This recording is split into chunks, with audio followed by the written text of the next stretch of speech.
My parents told my 10-year-old daughter there was no room for her at the Christmas table. She stood on their porch holding a bag of gifts she'd wrapped herself, and they closed the door. She walked almost 2 miles home in 28-degree darkness to an empty house. When I found out, I didn't scream. I made one phone call.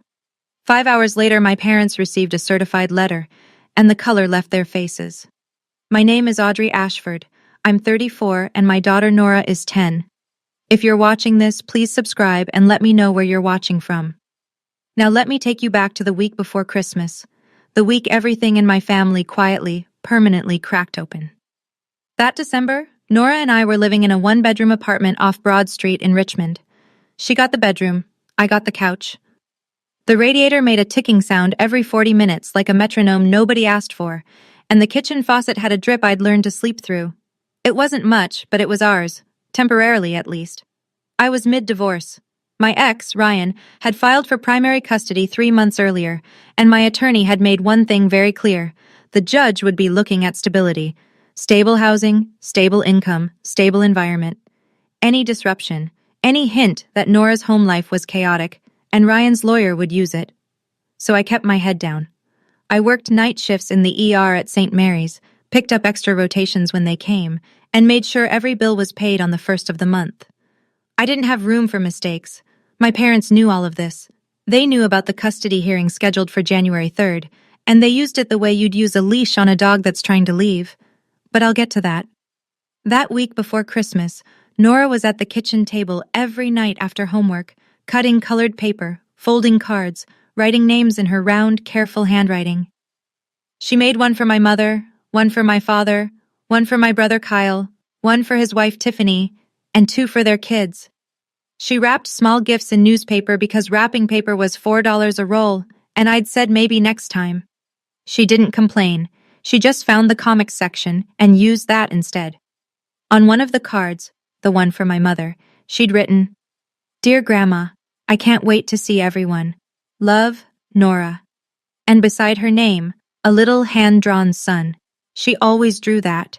She said it was so people would feel warm when they read it. There was a framed photograph in my parents' living room, had been there as long as I could remember. My great-grandmother Ruth, standing in front of that house the day she bought it in 1987.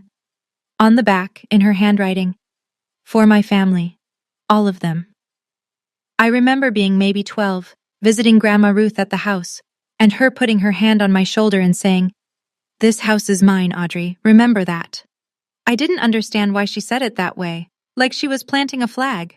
I would understand later. My mother, Janet Ashford, was 60 years old and had never met a room she couldn't control. At church, she was the woman who organized the potluck, remembered everyone's birthday, brought casserole to every funeral. Neighbors called her a saint. She liked that. She collected the word the way some people collect porcelain, carefully, and where everyone could see it. At home, Janet decided who was invited to dinner and who wasn't, who sat where, who spoke, and when.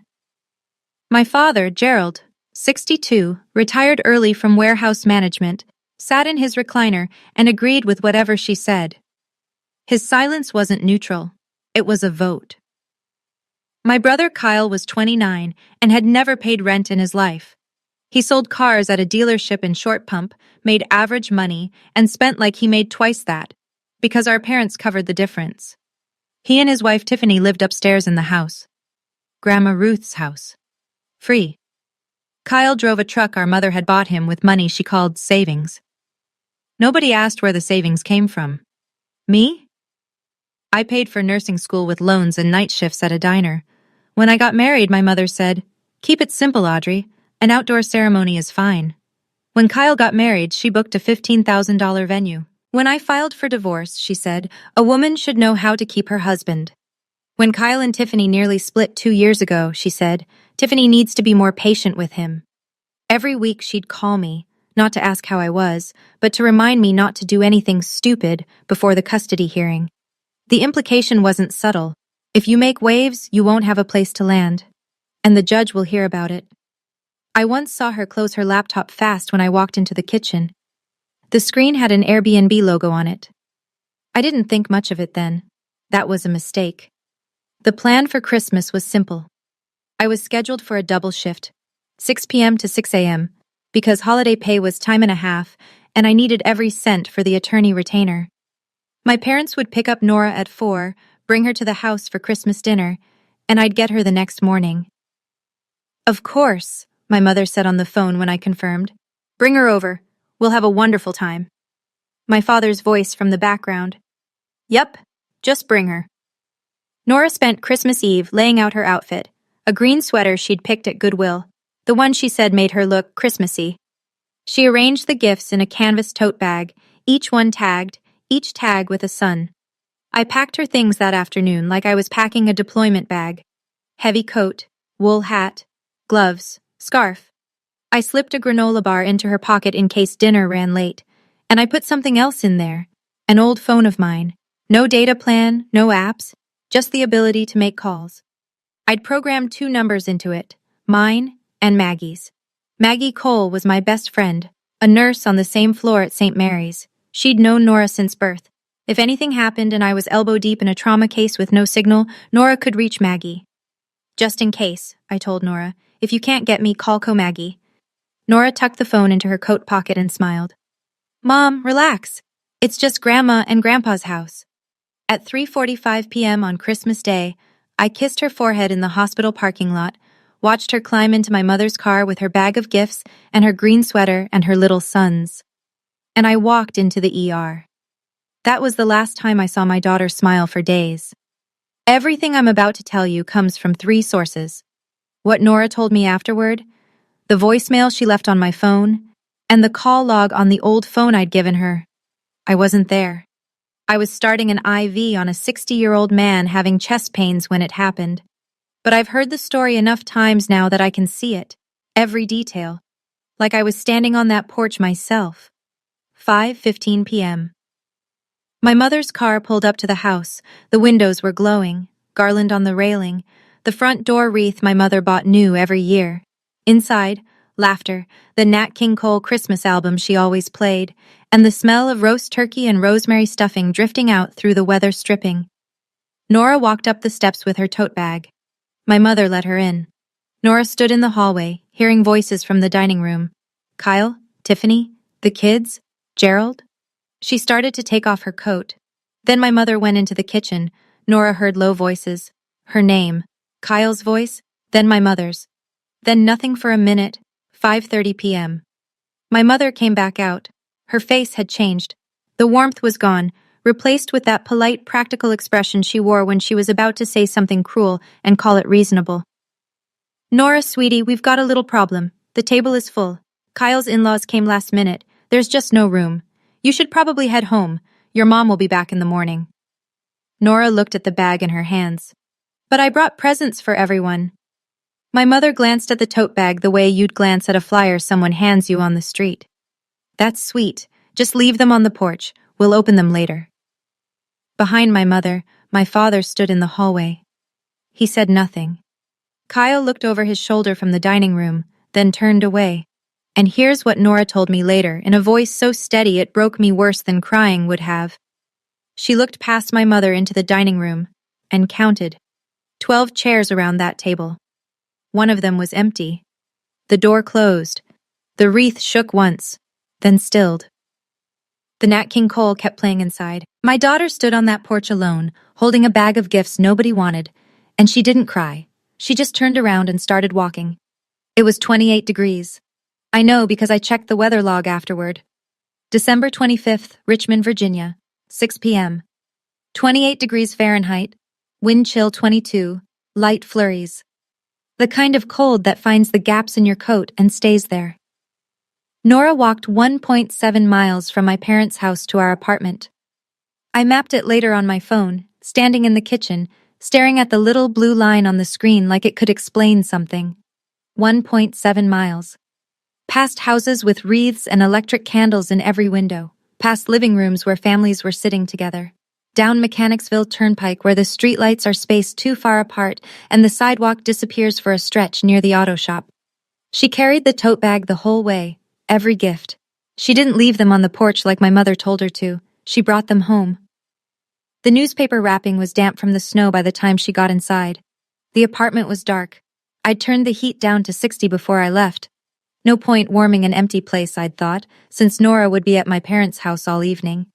She unlocked the door, turned on one lamp, and sat on the edge of her bed in her coat. She tried to call me at 5:43. No answer. I was in a trauma bay. She called again at 5:45. Voicemail. At 5:47, she called Maggie. Maggie picked up on the second ring. She told me later that when she heard Nora's voice, calm, small, precise, she grabbed her keys before the sentence was finished. At 5:52, Nora left me a voicemail. 23 seconds. I've listened to it more times than I'll ever admit. Mom, Grandma said there's no room. I walked home. I'm okay. I'm in the apartment. Merry Christmas, Mom. Maggie pulled into our parking lot at 6:02. She took a photo when she walked in. I have it. Timestamp, 6:02 p.m. Nora sitting on the bed, still wearing her coat, the tote bag of gifts on the floor beside her. One lamp on, the rest of the apartment dark. Maggie wrapped Nora in a blanket, turned the heat up, and drove her to Maggie's house for the night. By 6:30, Nora was eating leftover lasagna at Maggie's kitchen table with Maggie's cat in her lap. She was safe. But I didn't know any of that yet. I was still in the ER, checking vitals, charting notes, assuming my daughter was sitting at my parents' table, opening gifts beside a Christmas tree in a warm house full of people who loved her. I checked my phone at 10:32 p.m. during my 15-minute break. 3 missed calls from Maggie, 1 voicemail from Nora, 0 calls, 0 texts from my mother, 0 from my father, 0 from Kyle. I listened to the voicemail first. 23 seconds. I stood in the staff break room with my back against a cold steel locker and listened to my 10-year-old daughter wish me Merry Christmas from an apartment she should never have been in that night. Her voice was steady, a little thin, not crying, worse than crying because it meant she'd already decided this was something she was supposed to handle on her own. I played it again, then one more time because some part of me was waiting for it to stop being real. Then I called Maggie. She answered immediately. She's fine, she's asleep, she's at my place. And then quietly, Audrey, she walked home, alone, in the dark, on Christmas. Maggie had already sent me the photo by text. I opened it. My daughter, still in her coat, sitting on the bed, one lamp on, that bag of gifts on the floor. Timestamp, 6:02 p.m., December 25th. I looked at that image for a long time. I looked at the way the light hit only half her face, and the way the rest of the apartment behind her was just nothing. Dark furniture, no tree, no music, no people. I said, "Thank you, Maggie. I'll finish my shift." She paused. "Audrey, I'll finish my shift," I said again. And I did. I went back to the floor. I charted meds and changed dressings and spoke to patients in the calm, even voice they train you to use when everything is falling apart and you are the one person in the room who cannot afford to show it. I did not call my mother. I did not call my father. I did not call Kyle. There was nothing left to discuss. From that point on, there was only paperwork. When my shift ended at 6 a.m., I sat in my car in the hospital garage for maybe 4 minutes, engine running, heat on, phone in my hand. I scrolled through my contacts and stopped at one name, Ruth Ashford. I didn't call yet, not at 6 in the morning, but I would. And when I did, things would begin moving in a direction my parents had never once imagined, because they had spent 18 years in a house they thought was theirs, and they had never bothered to read the paperwork that said otherwise. My mother called me at 8:14 the next morning, December 26th. I know the exact time because I was recording. Virginia is a one-party consent state. That means as long as one person in the conversation knows it's being recorded, it's legal. I knew. I pressed record before I pressed answer. I'd learned that much from working intake in the ER. When things are about to go sideways, you document first and feel later. Audrey. Her voice was light, almost cheerful. I heard Nora went home last night. I'm not sure what happened. I told her to wait 10 minutes while I rearranged things, and she just left. You know how kids are. So dramatic. I let the silence sit for 3 full seconds. Then, Mom, Nora called me at 5:52. She said you told her there was no room. She walked home. Shift. I heard it. A recalibration. The gears turning behind that polished voice. Well, it was chaotic, Audrey.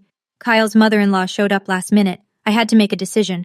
What was I supposed to do? Kick out an elderly guest for a child? You kicked out a 10-year-old. Silence. 4 seconds this time. Then Janet's third gear. Offense. Don't start with me, Audrey. I have been supporting you through your mess, housing you, watching your child, covering for you, and this is the thanks I get? You're just like your father's side. Ungrateful, every one of you. Her voice was climbing now, not loud, but sharp. The way a blade doesn't need to be big. And let me tell you something. If you make this into a thing, don't expect us to show up at your custody hearing. Don't expect a roof. Don't expect anything. 7 minutes and 23 seconds. I recorded all of it, including the last thing she said before she hung up. The thing she probably thought was a threat, but that I filed away as evidence. You do anything stupid, Audrey, and I will make sure that judge knows exactly what kind of mother you are. I set the phone on the kitchen counter. I looked at the recording file. 7:23, December 26, 8:14 a.m., and I saved it to a folder I'd just created. I named the folder Receipts. Kyle started texting at 8:45, not a phone call. That would require hearing my voice, and Kyle had never been comfortable with anything that couldn't be done from a safe distance. 8:45 a.m. Mom told me you made a big deal about last night. Seriously? 8:47 a.m. Nora is fine. Kids walk home all the time. Stop being dramatic. 8:52 a.m. You need to apologize to Mom. She's crying. 9:01 a.m. If you push this, I swear I'll tell your ex's lawyer you're unstable. I didn't respond to any of them. I screenshotted every single one. Each one went into the folder. By mid-morning, the machine was running. Janet had already called her sister, my Aunt Diane, and delivered her version. Audrey abandoned Nora at our house, then blamed us for it. Aunt Diane called me at 10:15, voice soft with concern that wasn't really for me. Sweetie, your mom is just devastated. Can't you let this go? It's Christmas. Did she tell you Nora walked home alone in the dark? A pause. She said Nora left on her own. Nora is 10, Aunt Diane. Another pause, longer. She didn't have an answer for that, so she said she'd pray for the family and hung up. I was putting my phone down when it buzzed one more time. Kyle again. But this message was different. The kind of mistake that only happens when someone is texting two conversations at once and sends the wrong one to the wrong person. 9:22 a.m. from Kyle, meant for Janet. Don't worry, Mom, she won't do anything. She needs us for the custody thing. She's trapped. I read it twice, then I screenshotted it, opened the receipts folder, and saved it right below the others. He was right about one thing. I did need them. For 9 more days. The custody hearing was January 3rd. After that, the leash came off. But Kyle didn't know about the leash. He only knew about the trap. And people who think you're trapped, stop watching what they say. I should give you some history, because what happened at Christmas didn't come out of nowhere. It was the loudest note in a song that had been playing my entire life. In the Ashford family, there were 2 kinds of children, the investment and the expense. Kyle was the investment, I was the expense. Kyle dropped out of community college after 3 semesters. My parents had paid every dime of his tuition. I put myself through nursing school on federal loans and a waitressing job that left my feet swollen by midnight. When I graduated, my mother said, "Well, at least you finished something." When Kyle got a job selling cars, she threw him a dinner party. When I got married, Janet told me to keep it simple. An outdoor ceremony is fine, Audrey. No need to go overboard. Budget. Whatever I could scrape together. When Kyle married Tiffany 2 years later, my mother booked a venue with a chandelier and a 3-tier cake and wrote a check for $15,000. She called it an investment in his future. When my marriage fell apart, she said, "A woman should know how to keep her husband." When Kyle and Tiffany nearly separated, that bad stretch with the credit card debt, she said, "Tiffany needs to learn patience." And then there was how they treated Nora. Kyle's 2 kids, Braden, 5, and Harper, 3, were my babies. Janet posted them on Facebook every week, matching outfits at Easter, pumpkin patch in October, my mother's grandchildren front and center. Nora was Audrey's kid, or sometimes just the girl. Last Christmas, the one before this, Nora had been placed at a folding card table in the hallway while everyone else sat at the main table. When she asked why, my mother said, "The big table is for immediate family, Nora." Nora looked at her. "Am I not immediate family?" My mother changed the subject. I swallowed it. I was 2 months into the divorce filing, sleeping on a couch, and terrified that one wrong move would cost me my daughter in family court. So I swallowed it the way I'd been swallowing things from that family for 30 years. But someone else heard about that moment. Through a phone call I didn't even know had happened. Grandma Ruth. She'd heard, and she hadn't said a word. Not yet. She was waiting. I just didn't know for what. Let me tell you about the house. It was a 3-story colonial on a tree-lined street in the near suburbs of Richmond. White siding, black shutters, wraparound porch. My great-grandmother Ruth bought it in 1987 with cash from 40 years of bookkeeping and a pension from the Henrico County school system. She raised her son, my grandfather, there. When he passed in 2003, she stayed another 2 years. In 2005, she set up a living trust, put the house in it, and named herself trustee. The trust document had one guiding clause I wouldn't read until much later. The property shall serve the family, all members, without exclusion. In 2012, Grandma Ruth moved to a nursing home in Charlottesville. Janet and Gerald moved in. No lease, no rent. Just a verbal understanding that they'd look after the place. Kyle and Tiffany took the upstairs 3 years after that. Also free. Also no lease. 18 years my parents had lived in that house without paying $1. And somewhere along the way, they'd started talking about it like it was theirs. Our home. The family home. The house we've poured our lives into. As if the woman who actually bought it, the woman sitting in a nursing home 60 miles away, had simply vanished. But there was the basement. A finished space that used to be the family room where I'd watched movies with Grandma Ruth as a kid. 3 years ago, Janet had it renovated. New lock on the door, separate entrance from the side yard. She told everyone the basement was damp and unsafe. She told Grandma Ruth it had a mold problem. Nobody went down there. That night, December 26th, after Kyle's wrong number text and Aunt Diane's phone call, I opened the Airbnb app on my phone and typed in my parents' address. It took 4 seconds. Cozy Basement Suite, Richmond, Virginia. 47 reviews, Superhost badge, $89 a night. Host name, Janet A.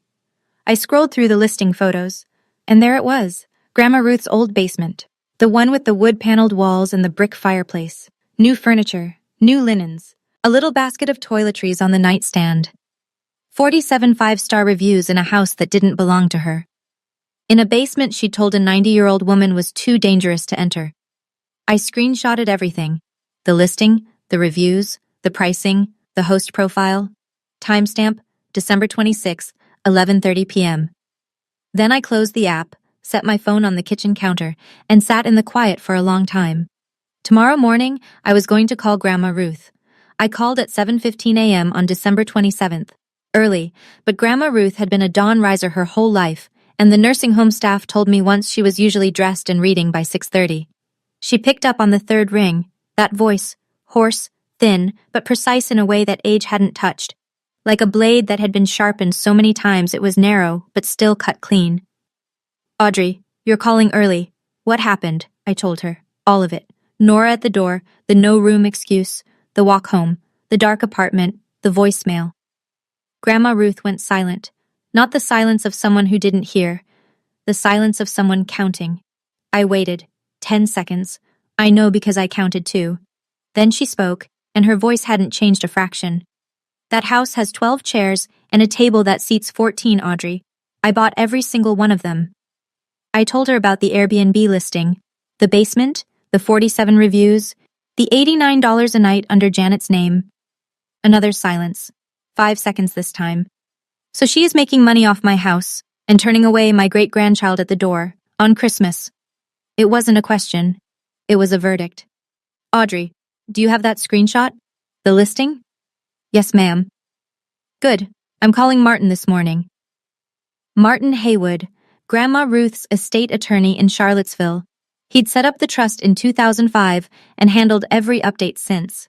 I'd met him once, years ago, quiet, careful, the kind of man who wore the same gray suit every day and never forgot a clause. Before she hung up, Grandma Ruth said one more thing. I already knew something was wrong, Audrey. Last Christmas, Nora called me to say Merry Christmas, and she told me, Grandma Ruth, I sat alone at the little table. I asked Janet about it. Janet said Nora preferred it that way. A breath. I believed her. I will not believe her again. That morning, while my mother was posting leftover Christmas photos on Facebook, the ones from the dinner table Nora wasn't allowed to sit at, captioned Blessed Family Time, a woman 90 miles away in a Charlottesville nursing home was on the phone with her attorney, and the clock had started. Martin Haywood called me at 2:15 that afternoon. His voice was what I expected, measured, unhurried, the kind of tone that doesn't waste words because each one has already been weighed. Ms. Ashford, your great-grandmother has briefed me on the situation. I've reviewed the trust documents. I want to walk you through where things stand. He spoke for maybe 4 minutes. This is what he said, and I'm paraphrasing only slightly because I wrote it down on the back of a grocery receipt while standing in my kitchen. The house was held in the Ruth Ashford Revocable Living Trust, established 2005. Grandma Ruth was the sole trustee. Janet and Gerald had no lease, no deed, no ownership interest of any kind. They were what the law calls permissive occupants, people allowed to stay at the owner's pleasure, and that pleasure could be revoked with 30 days written notice. Virginia statute, black and white. Your grandmother has instructed me to do 2 things, Martin said. First, prepare a 30-day notice to vacate, addressed to Janet and Gerald Ashford. Second, draft an amendment to the trust, removing Janet and Gerald as beneficiaries and naming you as sole beneficiary, with Nora as contingent beneficiary. I leaned against the counter. How soon? The notice will go out by certified mail tomorrow, December 28th. I'll bring the amendment to your grandmother's facility tomorrow morning for signature. I've already arranged a notary and 2 witnesses from the nursing home staff. I said yes. Then he added something that made me grip the edge of the counter. Ms. Ashford, there's the secondary matter. If Janet has been generating rental income from trust property without the trustee's knowledge or consent, that may constitute conversion of trust property income. I'll need you to send me everything you have. The listing, the screenshots, the reviews, all of it. I sent the folder that night. Every screenshot, every timestamp, labeled and organized the way I label patient charts. Because when you've spent a decade in medicine, you learn that documentation isn't just a habit, it's a survival skill. Martin's reply came at 9:47 p.m. Received. This is comprehensive. We'll proceed in the morning. Somewhere in Richmond, my mother was probably watching television in a house she didn't own, sleeping in rooms she hadn't paid for, spending money she'd skimmed from a basement she'd lied about. And she had no idea that by this time tomorrow, her name would be crossed off a legal document and replaced with mine. December 28th. I drove to Charlottesville with Nora in the back seat. 1 hour on I-64, winter sun flat and white through the windshield. Nora didn't ask where we were going. I'd told her we were visiting Grandma Ruth, and her face had lit up the way it used to before Christmas, stopped being a word that made her happy. The nursing home smelled like it always did, lemon disinfectant and cafeteria coffee, and something floral the staff sprayed in the hallways that never quite covered the rest. Grandma Ruth was in the common room, sitting in her wheelchair with her back straight, wearing a blue cardigan buttoned to the top. Martin Haywood stood beside her in his gray suit, a leather folder open on the table. Next to him, a woman with a notary stamp and 2 nursing home staff members I recognized, Linda from reception and a CNA named Terrence, who'd always been kind to Grandma Ruth. Nora saw her first. Grandma Ruth! Grandma Ruth's face changed. The sharpness softened, just around the eyes. She held her arms open. Come here, little son. Nora hugged her, careful the way kids learn to be careful with people who are small and old and precious. Grandma Ruth held her for a long moment, one hand on the back of Nora's head. Then she leaned back and looked at her. Did you have a good Christmas, honey? Nora hesitated, looked at me, looked back at Grandma Ruth. It's okay, Grandma Ruth said. The next one will be different. I promise you that. Then she turned to Martin and nodded once. Business. Martin read the amendment summary aloud. Steady, formal, every word precise enough for a courtroom. Janet Ashford and Gerald Ashford, removed as beneficiaries. Audrey Ashford, named sole beneficiary. Nora Ashford, named contingent beneficiary. The house, the trust assets, the whole structure Grandma Ruth had built over 40 years of careful saving, redirected. Grandma Ruth signed with a hand that shook slightly, but never hesitated. The notary stamped. Linda and Terrence signed as witnesses. Martin slid the 30-day notice across the table next. Grandma Ruth signed that too. Then she asked for a piece of paper. Not the legal kind, just a sheet of lined notebook paper from Linda's desk. She wrote in a hand that was looser than it used to be, but still legible, still hers. Janet, I gave you my home so my family would always have a place. You turned away a child on Christmas. That is not what my home is for. Ruth. She folded it, slid it into the envelope with the notice, and looked at Martin. Send it. Martin sealed the envelope, addressed it. Certified mail, return receipt requested. Before we left, Grandma Ruth held my hand, her grip still surprisingly firm, and said something I carry with me. I'm 89, Audrey. I've buried a husband, a son, and 2 friends this year alone. But I am not too old to protect what's mine, and Nora is mine. By 4 p.m. that afternoon, a sealed envelope was sitting in a blue USPS collection box outside the Charlottesville post office, addressed to Janet and Gerald Ashford, stamped certified, and heading south toward Richmond. That night, after Nora was asleep, I sat at the kitchen table with my laptop open and the apartment quiet around me. The radiator ticked, the faucet dripped, and I built a case. I organized the receipts folder the way I organize patient charts at the hospital. Chronological, labeled, nothing missing, nothing out of order. Every file had a date, a source, and a one-line description. The voicemail, 23 seconds, December 25th, 5:52 p.m. The photo Maggie took, Nora on the bed in a dark apartment, timestamp 6:02 p.m. The recording of Janet's phone call, 7 minutes 23 seconds, December 26th, 8:14 a.m. Kyle's texts, all 5 of them, including the one he sent to the wrong person. Aunt Diane's call, noted with time and summary. The Airbnb listing, 47 reviews, $89 per night, host name Janet A., superhost. The listing photos, Grandma Ruth's basement with new furniture, new linens, and a basket of complimentary toiletries in a room an 89-year-old woman had been told was too damp to enter. I pulled up the reviews and read through them, one by one, looking for details. Most were routine. Clean space, great location, responsive host. But one, posted 6 months earlier, caught my eye. Wonderful stay. Janet even showed us family photos in the living room. Such a warm, welcoming home. Family photos. In the living room. She'd invited strangers into Grandma Ruth's house, shown them our family pictures on the wall, and played the gracious hostess, all while making money she had no right to, in a home she had no claim to, with photographs of a family she'd just shut the door on. I emailed Martin the full folder at 11:15 p.m. His reply came at 11:47. Received. I'll include the Airbnb documentation in the supplementary demand letter. The demand letter. That was the second envelope, the one Martin said he'd send after the first one landed. The notice would tell my parents to leave. The demand letter would tell them how much they owed.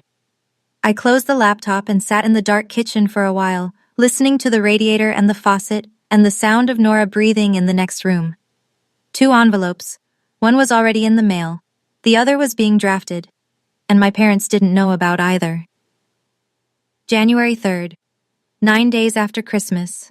The day the lock came off. Richmond Family Court, 2nd floor. Courtroom 2B. Fluorescent lights. Beige walls. The American flag hanging limp beside the judge's bench. I sat at the petitioner's table in a navy blazer I'd bought at a consignment shop and pressed the night before, my attorney beside me. Ryan sat across the aisle with his lawyer, arms crossed, jaw tight, looking at me like I was a problem he'd already solved in his head. The hearing lasted 40 minutes. My attorney presented the file, stable employment, 12 years as an ER nurse at St. Mary's, current lease on the apartment, character references from 2 supervisors, and Nora's school counselor. A letter, the one Martin had prepared, confirming that I would be moving into a family-owned property in the near future, as beneficiary of the Ruth Ashford Revocable Living Trust. Stable housing, stable income, stable life. Ryan's attorney tried to argue instability, the small apartment, the night shifts, the divorce itself. But he had nothing concrete, no evidence of harm, no evidence of neglect, and the one card my mother had threatened to play, calling me an unfit mother, never materialized. Janet didn't show up. She didn't submit a statement. I don't know if she chose not to, or if she was too busy dealing with the certified mail envelope that had arrived at her door that very morning. USPS tracking confirmed. Delivered January 3rd, 1:23 p.m., signed by J. Ashford. The judge ruled at 10:40 a.m. Full physical custody to me. Ryan would have scheduled visitation every other weekend and alternating holidays. The judge signed the order, the clerk stamped it, and my attorney handed me a copy. I walked out of that courthouse holding two pieces of paper. One said my daughter was mine. The other, the trust amendment, said my silence was over. That same morning, back in Richmond, a mail carrier had walked up my parents' porch steps and left an envelope that required a signature.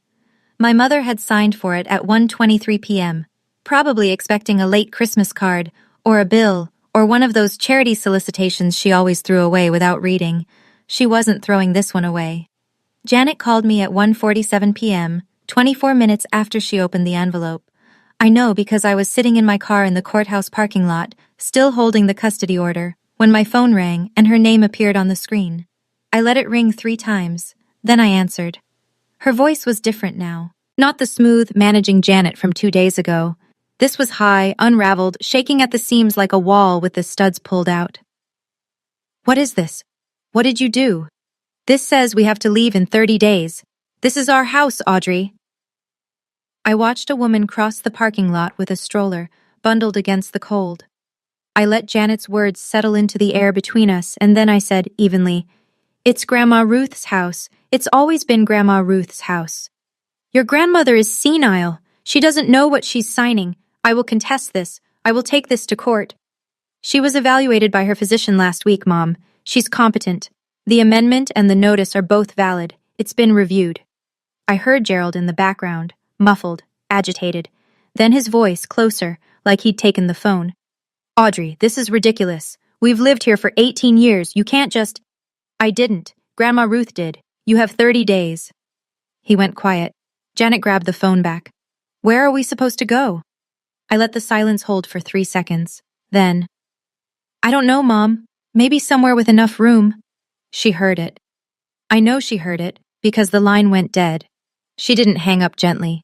She hung up the way people do when the ground shifts under them, and they don't know yet whether it's an earthquake or just the beginning of one.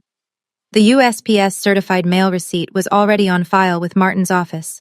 Delivered, signed, time-stamped.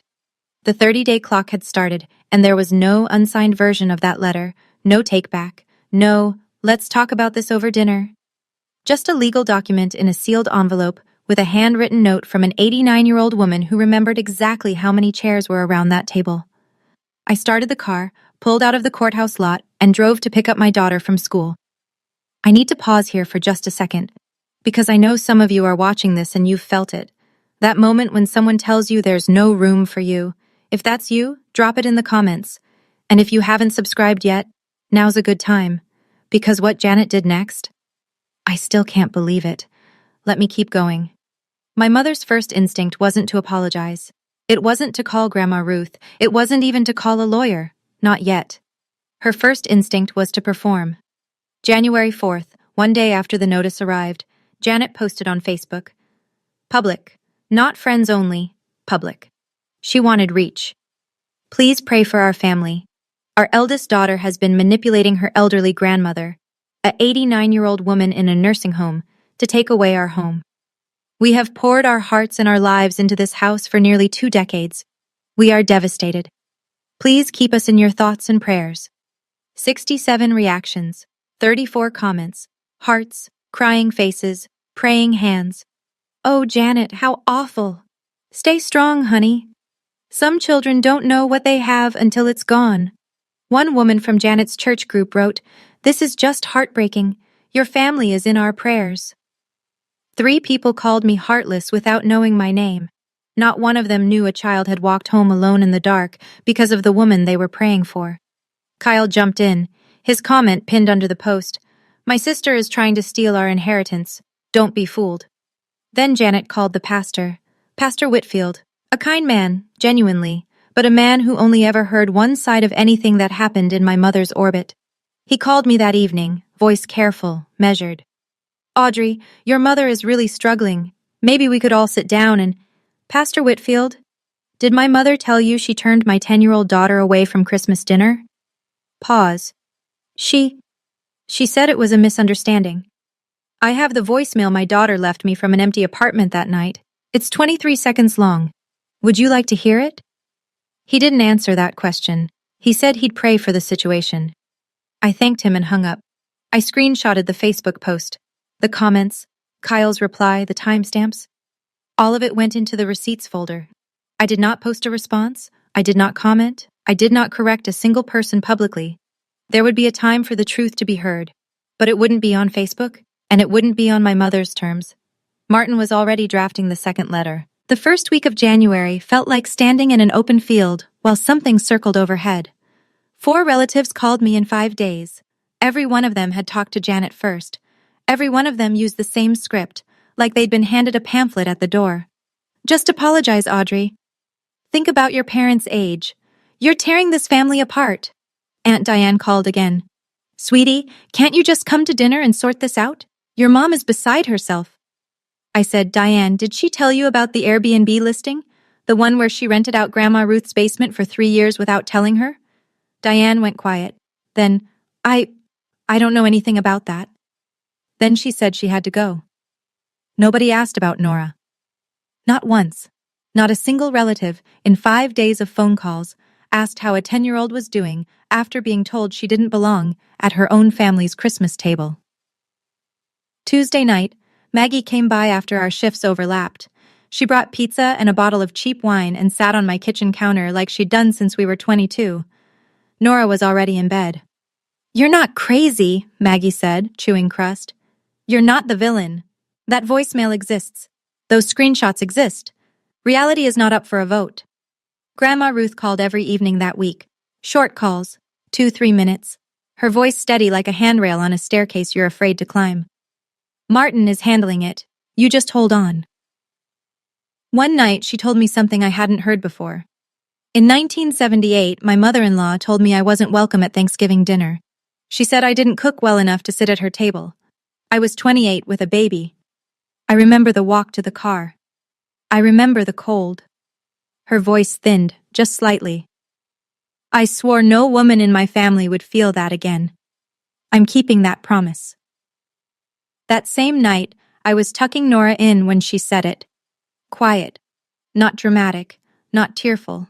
Just the words, laid on the pillow like a question she'd been carrying too long. Mom, does Grandma not like me because I'm a problem? I held her. I held my daughter in that small bedroom with the radiator ticking and the city humming outside, and I said, You are not a problem. You have never, ever been a problem. She nodded into my shoulder. She didn't ask again. But I lay awake that night staring at the ceiling, and I made a decision that was already made. This would never happen to her again. Not from them. Not from anyone. Janet hired a lawyer in the second week of January. Not an estate attorney, not a trust specialist.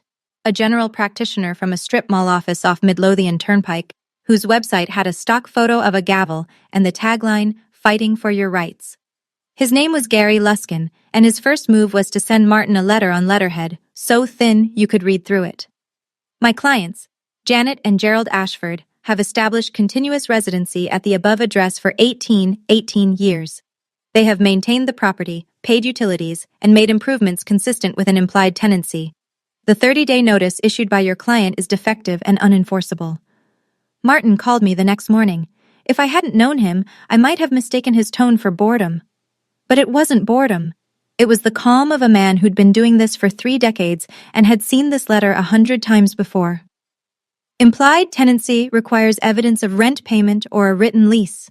Your parents have neither. They are permissive occupants. The notice stands.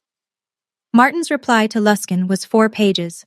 Attached, a certified copy of the trust deed showing Ruth Ashford as sole owner and trustee. A physician's letter from Dr. Rivera at the nursing home confirming Grandma Ruth's cognitive competency. The signed, notarized trust amendment. And, like a grenade tucked politely into the last exhibit, a summary of the Airbnb listing, the Superhost badge, the 47 reviews, and an estimated income calculation. The final paragraph of Martin's letter read, Should your clients wish to dispute this notice in court, We are prepared to file an unlawful detainer action. We also intend to pursue a separate claim for conversion of trust property income in the estimated amount of $52,000. We welcome the opportunity to present the Airbnb revenue documentation before a judge. Martin told me what happened next. Luskin called him, not in writing this time, on the phone. The bluster was gone. Mr. Haywood, I need to be honest with my clients. If you can prove that Airbnb income... Martin. It's on the internet, Mr. Luskin. It has 47 reviews. The line went quiet for a long time after that. Then, Luskin said he'd advise his clients to consider their options. 2 days later, I learned from Kyle that Janet's lawyer had strongly recommended she not contest the notice. She fired him anyway. Not because he was wrong, because he'd said a thing she didn't want to hear out loud. Kyle called me on a Wednesday in mid-January. I almost didn't answer.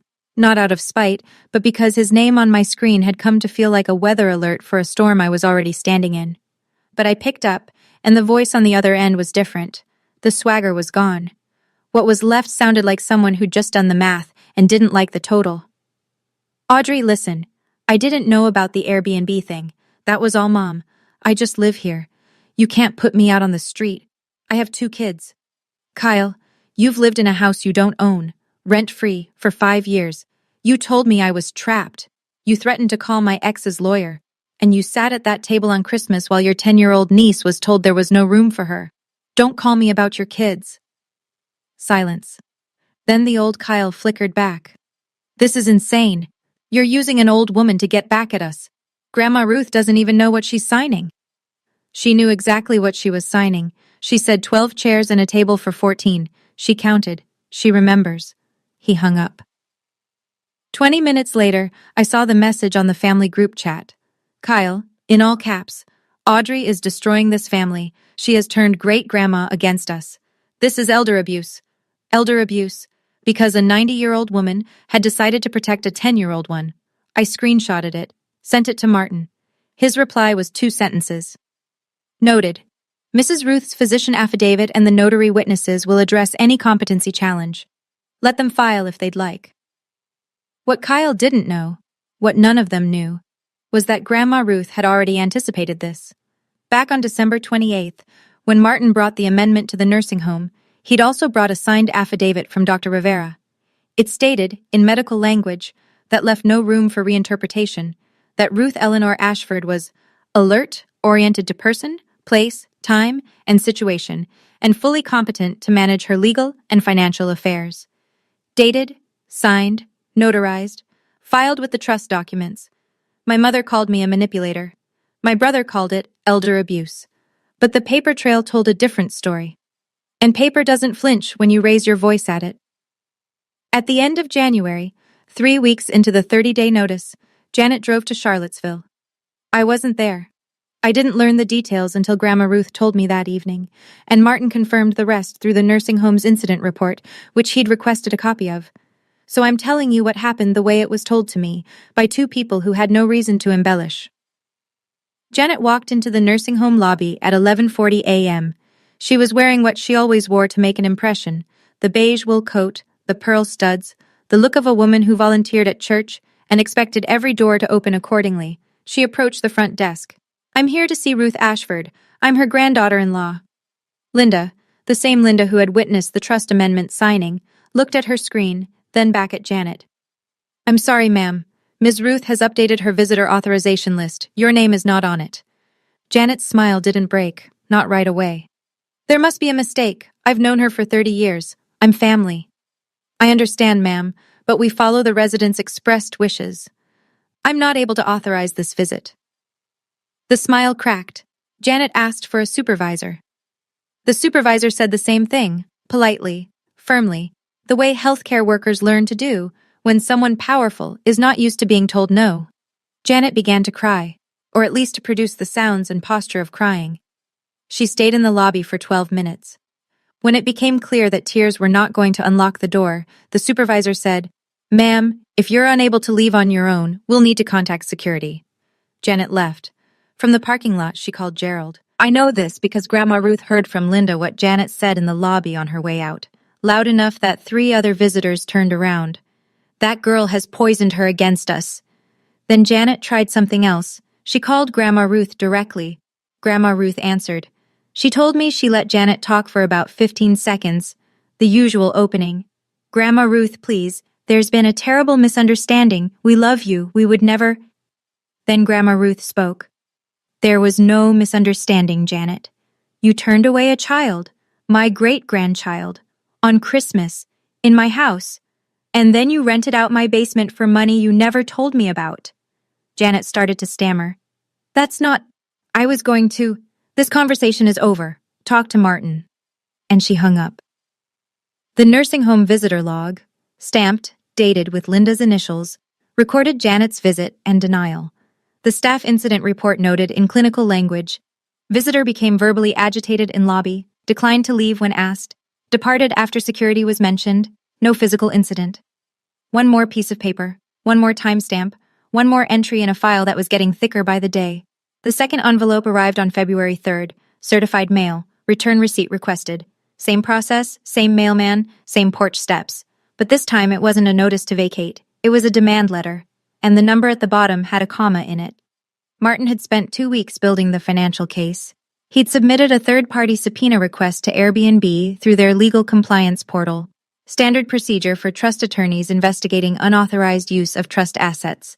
What came back was a full earnings statement for the host account registered to Janet A., linked to the property address. 3 years of booking records, payout amounts, calendar availability, occupancy rates, total gross income deposited into Janet's personal bank account from Airbnb rentals of Grandma Ruth's basement. $52,340. The demand letter was on Martin's letterhead. 3 pages, clean, clinical. The kind of document that doesn't raise its voice, because it doesn't need to. It cited the trust clause granting exclusive authority over trust property to the trustee. It cited Virginia law on conversion of trust property income. And it requested, in language so polite it almost sounded like a suggestion, full restitution of $52,340 within 60 days, or the trust would file a civil lawsuit. Attached, the Airbnb earnings statement, the listing screenshots, the 47 reviews, the archived listing from the Wayback Machine, because Janet had quietly deleted the Airbnb page 2 days earlier, thinking that if she erased the listing, she erased the evidence. She was wrong. The internet has a memory that outlasts good intentions and bad ones alike. Janet didn't call me this time. She didn't call anyone, as far as I know, but Gerald did. He called me that evening, and for the first time in my entire life, my father sounded like a man who understood that the floor he was standing on had never belonged to him. Audrey, his voice was thin. We don't have $52,000. Your mother, she spent it. The truck for Kyle, credit cards, a cruise last year. It's gone. That's between you and Grandma Ruth's lawyer, Dad. Silence. Then very quietly. What happens if we can't pay? Then Martin files. I heard him exhale. Not anger. Something more like the sound a structure makes when the last supporting wall gives way. He said, okay, and hung up. $52,000. That's how much it cost my parents to turn away a 10-year-old on Christmas. Except they didn't pay it. They spent it. On a truck, on a cruise, on a life that was never theirs to fund. And now the receipt had arrived. What happened next, I pieced together from 3 sources. A voicemail Gerald left me at 2 a.m. that he probably didn't remember leaving. A text exchange between Kyle and Tiffany that Tiffany forwarded to me weeks later. And one very awkward phone call from Tiffany herself. The Ashford family, the one my mother had spent 30 years curating for the outside world. The Facebook posts, the church potlucks, the matching sweater Christmas photos, began to eat itself from the inside. It started with Kyle. He'd finally done what he should have done years ago. He looked at the numbers. The truck his mother had given him. $28,000. The gift she'd made toward his apartment deposit. $8,000. He'd always assumed these came from his parents' retirement savings or Gerald's pension. They didn't.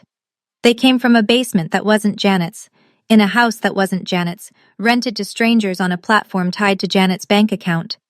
Kyle called Janet. I wasn't on the line, but Tiffany told me later how it went. Mom, you told me Dad's pension paid for all of this. Don't you dare question me, Kyle. After everything I've done for you.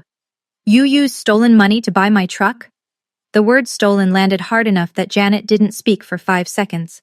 Then she did what she always did. She pivoted to Gerald. If your father had been any kind of man, I wouldn't have had to. Gerald, apparently, had had enough. You rented the basement, Janet. You spent the money. Don't put this on me. It was the first time, according to Kyle, that Gerald had ever contradicted Janet in front of anyone, but it was also 20 years too late, and they both knew it. Tiffany called me the following day, polite, nervous, her voice pitched a half step too high. Audrey, I know we haven't been close, but Kyle and I didn't know about the Airbnb money. Is there any way you could talk to the lawyer? Maybe work something out? Tiffany, I'm sorry you're in this position, but the trust belongs to Grandma Ruth.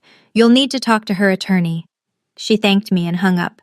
I think she was hoping for mercy. I think she deserved some, honestly. But mercy wasn't mine to give. It was Grandma Ruth's, and Grandma Ruth had already given it for 18 years. She was done. That week, Janet made one more Facebook post, shorter this time. When your own family betrays you. 12 reactions, 3 comments, and then a 4th, from someone I didn't recognize, someone who had apparently been a guest in that basement. Janet, I've been to your place. Is that the same basement listed on Airbnb? I thought your grandmother owned that house. 2 hours later, the post was deleted, but I'd already taken the screenshot. The family that had presented a united front at every Thanksgiving, every Christmas, every church potluck, the one that smiled in matching sweaters while a little girl sat alone at a folding table, was dissolving. Not because I tore it apart, because the truth did. I know this has been a lot, but we're almost to the end. And honestly, what happened on move-out day is the part even I didn't see coming. If you're still here, hit subscribe and drop a comment. Have you ever watched someone's public image fall apart when the truth finally came out? Stay with me. The 30-day deadline fell on February 2nd. I know because I'd counted every single one of those days the way a nurse counts drip rates. Precisely, with a quiet awareness that the wrong number could change everything. Martin emailed me the evening before. Deadline is tomorrow. If they don't vacate, I'll file the unlawful detainer action with the General District Court on Monday morning. I drove by the house that afternoon. I didn't stop. I didn't pull into the driveway. I just slowed down as I passed. The way you slow past an accident on the highway, not because you want to look, but because something in you needs to know. Both cars were in the driveway, lights on in the kitchen. The wreath from Christmas was still on the door, dried out, browning at the edges. Nobody had taken it down. They weren't leaving. That evening, Janet texted me. Not a phone call this time. Just 6 words on a screen. We're not leaving. This is home. I forwarded it to Martin. His reply. Filing Monday. Kyle at least had read the room. He and Tiffany had found an apartment in Short Pump. Small, 1 bath. The deposit paid by Tiffany's parents. Kyle had texted me the day before, his last message in what had become a very short thread. I moved out. I'm done with this. But you should know. Mom is telling people you're going to have her arrested. I didn't respond. That same week, I'd noticed that the Airbnb listing had vanished from the platform. Janet had deleted it, scrubbed the page, removed the photos, taken down the reviews. She probably thought that if the listing didn't exist, the evidence didn't either. But Martin's paralegal had already captured the full listing through the Wayback Machine. Archived pages, cached reviews, host profile, everything. And the Airbnb earnings statement, obtained through the legal subpoena, existed independently of the website. You can delete a listing. You can't delete a bank deposit. Monday morning, Martin Haywood walked into the General District Court in Richmond carrying a filing folder 3 inches thick. And inside that folder was 30 days worth of silence, 47 reviews worth of evidence, and one 89-year-old woman's refusal to let her family be redefined by the people who'd stolen from it. The filing went in on a Monday. Martin submitted the unlawful detainer action with every exhibit attached. The trust deed, the 30-day notice with its certified mail receipt and USPS tracking confirmation, the physician's capacity letter, the trust amendment, and, as a supplementary exhibit, the full Airbnb documentation. The clerk stamped it, assigned a case number, and scheduled the hearing for 10 days out. Virginia moves fast on unlawful detainer. The law doesn't like ambiguity about who owns a house and who doesn't. Wednesday afternoon, A process server walked up the porch steps of Grandma Ruth's house and knocked on the front door. Gerald opened it. The server handed him 2 copies of the summons, one for him, one for Janet, and had him sign the acknowledgement of service. Gerald looked at the papers, then at the server, then back at the papers. His face, the server noted in the affidavit of service filed the next day, went gray. Janet wasn't home. She was at the grocery store, which meant Gerald had to deliver the news himself. I don't know exactly what that conversation looked like, and I don't need to. I know the result. Janet called Pastor Whitfield. She called Aunt Diane. She called 2 cousins. She worked the phones like she always did, pulling the levers of sympathy she'd installed over 30 years of casseroles and prayer chains. But this time, the machine didn't respond the way it used to. Pastor Whitfield told her gently that he'd spoken with me and heard the voicemail. He suggested reflection. Aunt Diane didn't pick up. One cousin asked, "Janet, is it true about the Airbnb thing?" And Janet hung up on her. And then there was Mrs. Palmer. Dorothy Palmer, 71, lived 3 doors down from Grandma Ruth's house.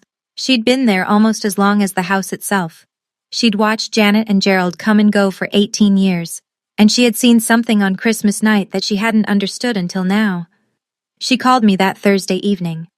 Her voice was soft, Virginian, cautious in the way people are when they're about to say something that's been sitting in their chest for 5 weeks. "Audrey, honey, I need to tell you something. Christmas night, I was on my porch bringing in the recycling, and I saw your little girl walking down the sidewalk, alone, carrying a bag, in the cold. I almost called the police. I should have. I didn't know what was happening. I thought maybe she was going to a friend's house but it didn't feel right. It didn't feel right.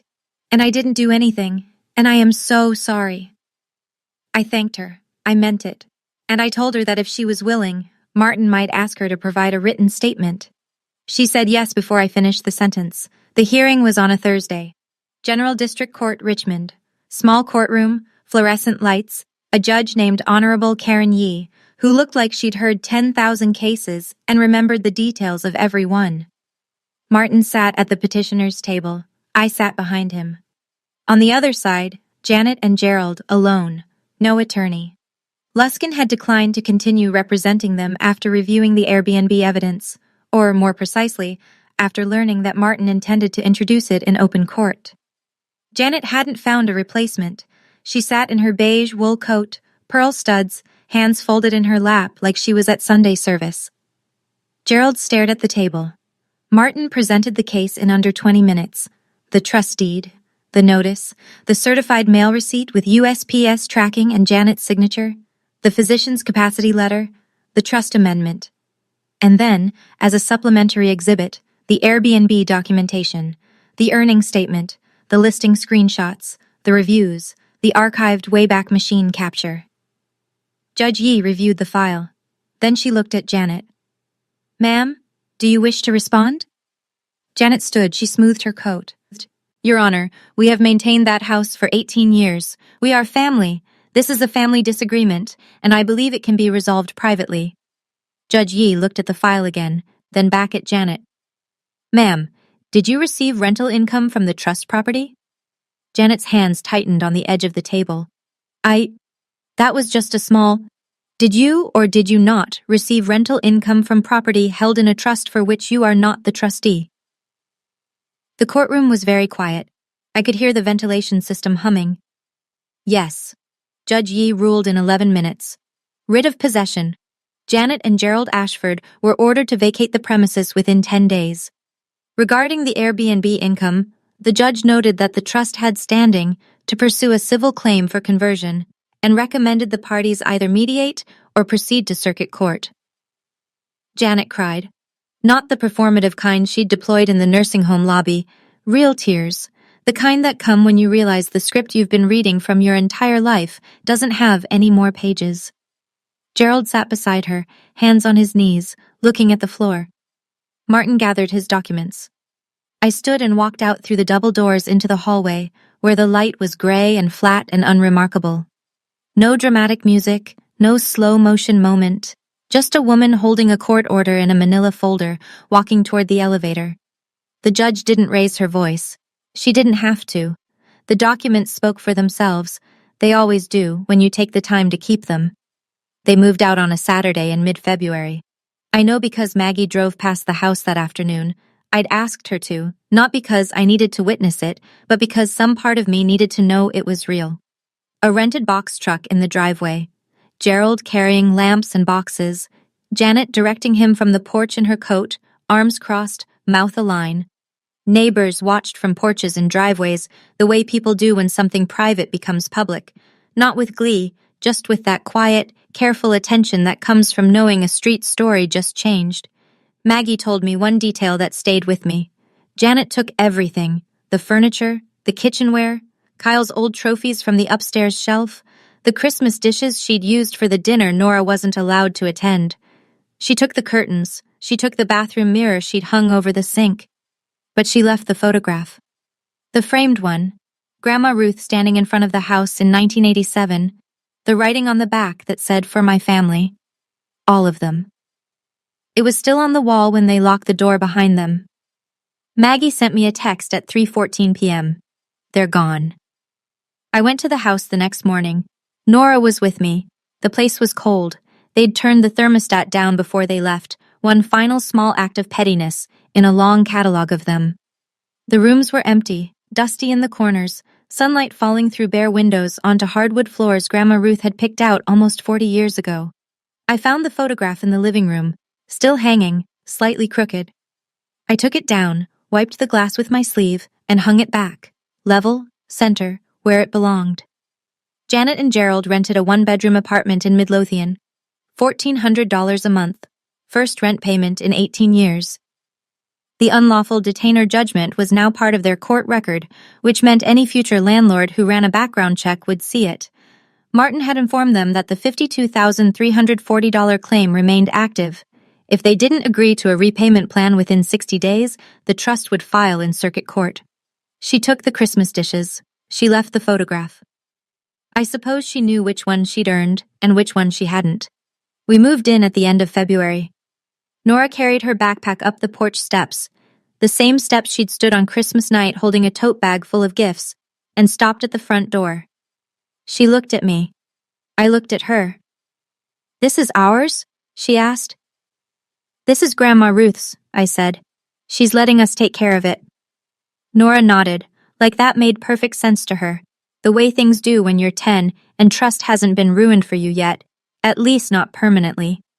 She picked the upstairs bedroom, the one with the window that looked out over the backyard, where Grandma Ruth had kept a vegetable garden in the 70s. The room was bare, just walls and light, but Nora walked in and spun around once with her arms out like she was testing the space, and I stood in the doorway and watched her and didn't try to name what I was feeling because I knew if I did, I'd lose it.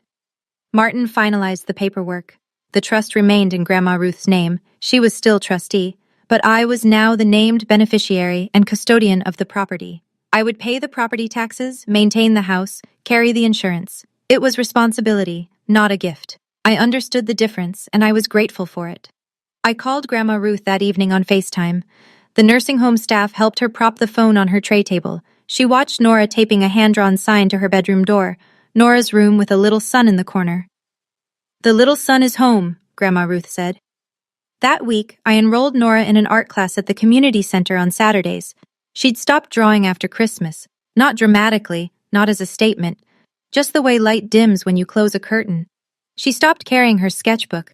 She stopped putting suns on things. The first Saturday, she came home with a sheet of butcher paper rolled under her arm. She unrolled it on the kitchen table, and I saw what she'd made. A house, with a big table in the center, and 14 chairs drawn carefully around it. Each chair had a name tag. Grandma Ruth, Mom, Co-Maggie, Mrs. Palmer, and in the middle, the chair with the best view of the window, Nora. She didn't draw herself at a little table anymore. She drew herself at the big one, and every chair had a sun on it. I also did something for myself that month, something I probably should have done years earlier. I found a therapist, not because I was broken, but because 30 years of a family like mine leaves patterns you don't even see until someone shows them to you. The first session, I sat in a chair that was nicer than any furniture in my old apartment, and told a woman with kind eyes and a box of tissues that I'd spent my whole life trying to be small enough to keep the peace. She said, "And how did that work out?" I almost laughed. "It didn't." "No," she said, "it never does." In March, a letter arrived. Not certified, not from a lawyer, just a regular envelope with my mother's handwriting on the front, the loops careful and deliberate the way they always were when she wanted to look composed. I opened it at the kitchen table while Nora was at school. "Audrey, I'm your mother. This has gone far enough. Can we talk?" 8 words. No apology, no acknowledgement of what she'd done to Nora, or what she'd done to Grandma Ruth, or what she'd done with $52,000 that wasn't hers. Just, "Can we talk?" As if the problem was a conversation that hadn't happened, rather than a decade of choices that had. I folded the letter, slid it back into the envelope, and put it in the receipts folder. Same folder, same system, same shelf. It lived next to the voicemail transcript and the Airbnb screenshots and the court filing and every other document that told the real story of what family had meant in the Ashford house. I didn't respond. I didn't block her number either. If she wanted to reach me, she could go through Martin. That was the boundary. And the boundary was not a punishment. It was a door that worked the way doors are supposed to. You could knock, but you couldn't just walk in and rearrange the furniture. Grandma Ruth called me the same week. She sounded tired but clear, the way she always did, like someone who had made peace with most things and was working on the rest. She said, "I'm not angry at Janet, Audrey. I'm disappointed. But I won't let disappointment stand above my great-granddaughter's safety. Not ever." Spring came slowly that year. Nora rode her bike on the sidewalk out front. Mrs. Palmer waved from her porch every afternoon and sometimes brought over banana bread. Maggie came by on Fridays with takeout. The radiator in the old apartment didn't tick anymore, because we didn't live there anymore, and I only thought about that sometimes. Late at night, sitting on Grandma Ruth's porch, the same porch where my daughter had stood in the cold 5 months earlier, holding a bag of gifts for people who told her she wasn't worth a chair. I think about what Nora said that night in the apartment, when she asked if she was a problem, and I think about the drawing she made in art class, 14 chairs, each one labeled, each one with a sun. Family isn't a table you're seated at. It's how people treat you when they think no one is watching. And someone was always watching. A 10-year-old girl with a bag of gifts and a memory that doesn't forget. She's 11 now. She still draws suns on everything. And the front door of this house stays open. That's our story. Mine and Nora's. If it meant something to you, if you've ever had to choose between keeping the peace and protecting your child, or if you've ever been the kid standing at that door, I'd love to hear from you in the comments. Subscribe if you haven't already, and check the description for another story about a mother who discovered her family had been stealing from her daughter's college fund. It's just as real. Thank you for watching, and for staying until the end.